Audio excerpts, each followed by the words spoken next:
My own sweet 16th birthday.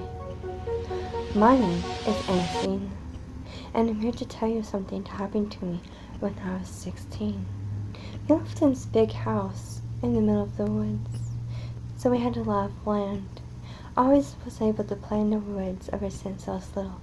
But on my 16th birthday, I decided to go for a walk. There was a river halfway through that I used to walk to and then turn on and go home.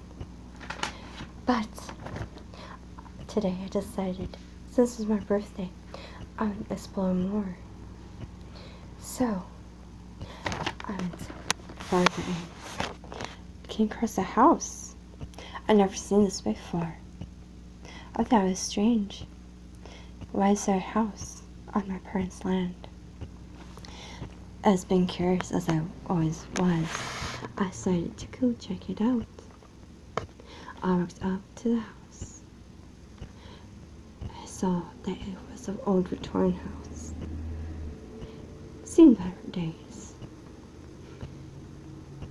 It had broken down doors on the outside, windows, paint chipping, their works. I want to know why this was here. As I walked up, I started to hear strange noises. So I got closer, but I just pushed them off. Big mistake. I saw this uneasy feeling that I should have listened to, but I didn't. So I went up, knocked on the door, got no answer. So I walked in, called out, "Hello? Anyone there?" Still, no answer. As soon as you walk in, there's a beautiful, massive staircase, and after that, a beautiful living room. I went in, called out once again, "Hello? Anyone there?" Got no answer. So I was looking around, and in the living room, there's a bunch of beautiful pictures and furniture everywhere. As I was looking, I noticed some of the people seemed to look like my family. So that was odd, because no one mentioned it in the house to me before. So I decided I had to continue on. So I went down the hallway off the living room. I went past the bathroom, nothing much to it. Got to the kitchen, it was a massive kitchen. My mother would have loved it. It was so big. There you could put a kitchen table in the middle of it and still had plenty of room around. After that was a walk-in pantry. No big deal. But what caught my eye was odd. Also, washer and dryer. So I knew someone had to live there. So I went back through and went upstairs. I went through the rooms, calling out, seeing if anyone was there, and got no answers. So I heard weird noises, but I thought this was normal, because it was an old house. So, as I searched around, I saw bedrooms had normal things that a bedroom would have. Beds, dressers, the normal stuff. In my, mind you, this whole time I had this gut-wrenching feeling that I just brushed off. My mistake. My, was their noses in my gut telling me I should have ran out that door home, but I didn't. So I checked through the rest of the rooms. I went down the other side of the hallway. That's when I started hearing more noises than normal, house noises. I started hearing footsteps coming from the hall. It sounded like it was from the master bedroom. So I checked it out. I saw no one. And then I heard a good crash and footsteps coming from the attic.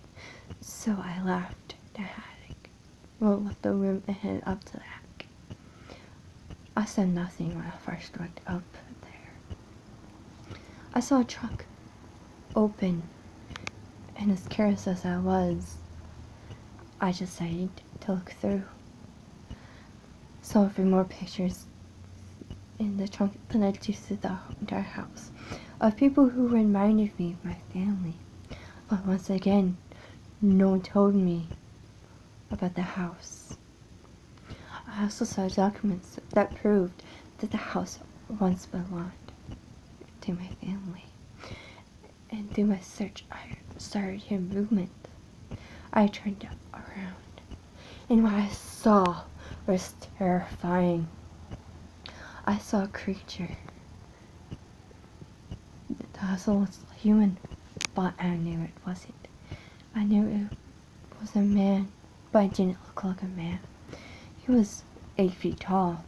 He had long black hair, black eyes. His arms and legs were the same with his body, if not longer. He gave me a twisted, evil-looking smile, looked me dead in the eye, and called me by the name. Hello, Anathena. So nice to see you. It's been such a long time. I asked, how do you know me? He said, don't you remember me? After all, we've known each other for a long time.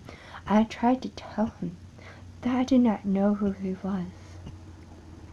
He said, don't worry, I'll help you remember. The next thing I knew, he came running at me with a giant needle with multiple vials within it. I screamed and I tried to turn and run, but I didn't get far. The next thing I knew, I was slammed to the ground, needle in me, and then I blacked out. I woke up hours later in the room next to the attic, which happened to be the master bedroom. As soon as I walked up, I ran down those stairs and out that door, and I did not stop running until I got home. When I got home, hours later, first my parents were mad because I was gone for so long, but then I described to them first the house and then my experience. They looked at each other, this look their parents give, like, oh my goodness, she did not discover that. Then my mother gave me a hug and she told me that what I experienced happened to her in the house when she herself was a little girl. She told me that within time I'll understand everything that went on. I would understand why that man thought I was her, considering I was named after her. I still don't know to this day, and I'm now 27, but that experience I would never forget. I'd never forget that horrible day that ruined my life, changed it forever. Hope you enjoyed the story.